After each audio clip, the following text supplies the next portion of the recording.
My name's Sonny Byquar. I've lived on the coast here for 77 years now.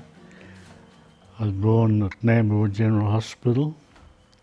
Mum and Dad lived at Buderim at the time. My mother's parents come from Vanuatu and my father's come from Solomons. That's my mother's family. That's Grandfather Lemon, Grandma Lemon. Grandma had a house up there on Buderim, surrounded with trees, and all around the fence was coffee trees and they had bananas and pawpaws. As you walked up the steps to go in the house, they had a sugar bag hanging on either side, filled up. And every time you walked up, you had to give it a punch or two. And that was their coffee beans, used to husk the beans. Yeah. We only had white friends at school. We were the only coloured people there. Actually, I didn't really know that I was a black person until I went in the army. I got called up in the NASHO, National Service. Rude awakening then. We just said you weren't supposed to be as smart as you were. See, I finished up a corporal and all these other guys, I'm bossing them around, and some of them didn't like it, especially the guys from the other side of the range. But after a while, it all settled down. Everything turned out good.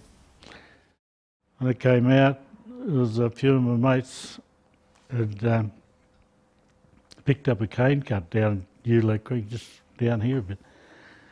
Asked me if I'd go with them, so that was my first season. Oh, it was hard work, but it was good money.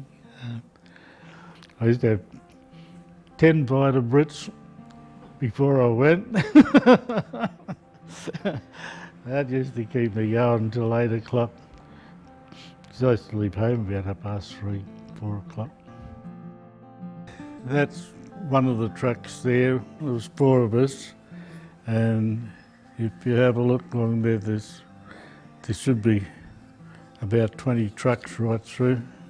That was a day's work for the 4 of us, and that's all cane on the ground to be loaded tomorrow.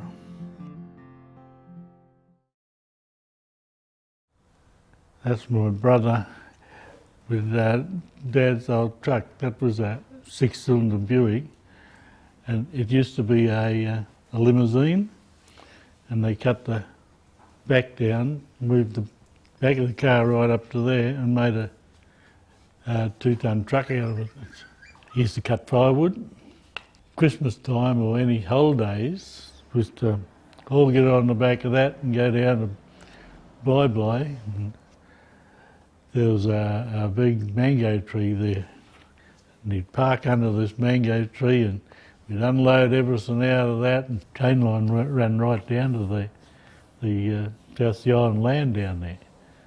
So we'd put everything on the cane trucks, wheel it down on the cane truck and put the tents up, and we were in heaven there. There was 4 or 5 houses down there.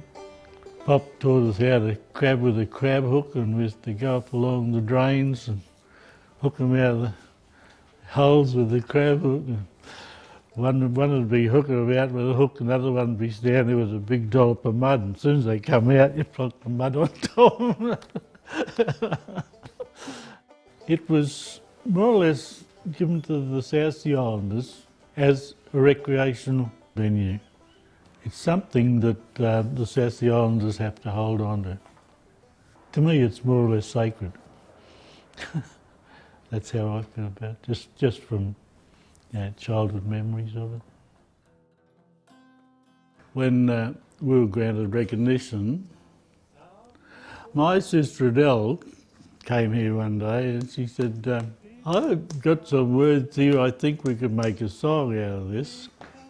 That's how it started.